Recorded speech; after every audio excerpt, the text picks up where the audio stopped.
So means about sa mga, di ba alam ko din means na marami kang mga negosyo. Paano mo siya na-handle? Kami? Oo, Business?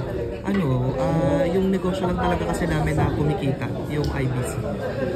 So, yung namin, yung shop namin, ang purpose talaga niya, para meeting place lang. So, ganun. Tapos yung ate ko kasi, parang yun yung binigay ko sa kanyang business. Parang wala siya masyadong kinikita, pero is nakakapagpasahod. So, parang, kasi ate ko pinaresign ko sa work para mag-IAM. Tapos yun, siya yung nag-handle. Mahirap ang traditional business na kailangan, mahirap ang traditional business na pinapatakbo na empleyado. Kasi nga, magbabayad ka ng OPEX. Kumita o hindi, magpapasahod ka. So yun yung na-experience namin na maliit yung benta, pero kailangan magpasahod.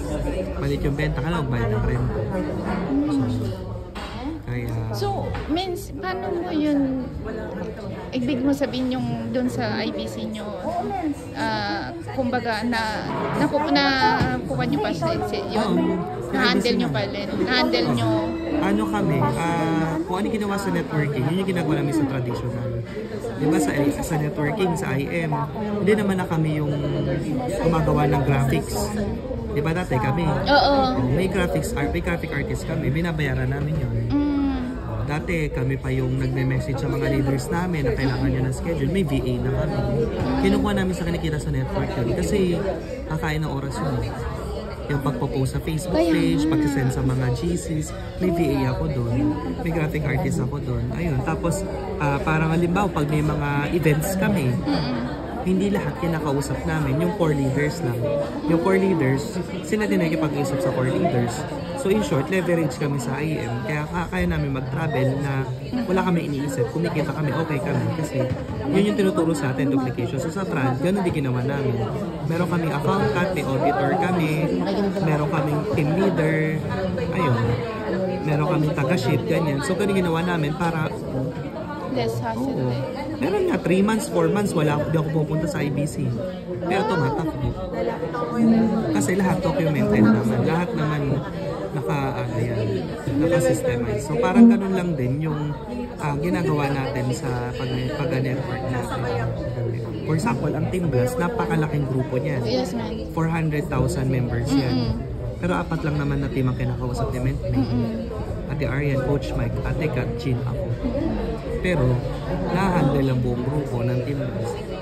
So, ganun lang din yung gagawin mo. Kasi kung ikaw din nag-handle, hindi siya negosyo. Tama. May point ka. Yung self-employment ang tawag doon.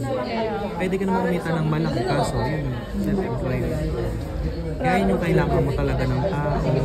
Kailangan mo i-delegate. Yun yung kailangan pa na delegate. Pero sa umpisa, dapat hands-on ka kasi nag-start yung IBC, kami lahat. Kayo lahat. Kami lahat, try namin lang. Tapos yung kabisado rin namin, ay nasa namin. Kasi ang hirap din pag di mo alam. True.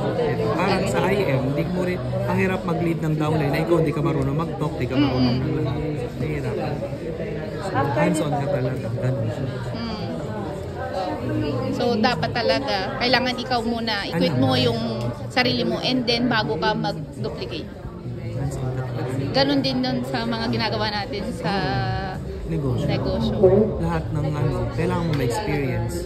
Gusto mo downline, nagpapa-event, nag-event ka. Gusto mo ng downline na nagpapa-top sa team, napatay ko, nagpapa-top. True. Lahat kasi nagagawin mo kung kopyahin lang maniwala ko. Minsan nga pati TikTok namin TikTok lang kami, nasa Pinas nagti-TikTok na din Ganon ka-influential. Dapat lahat alam mo din gawin. Talagang dapat mag-obey ka sa lahat ng ginagawa ng mentor mo. Kasi yun naman yung ipapasa ng Tsaka dapat lagi kami sinisimulan, lagi kami ginagawa. Kasi pagka walang susundan yung downline. Wala ko kopya. Grabe yan. Thank you so much, man.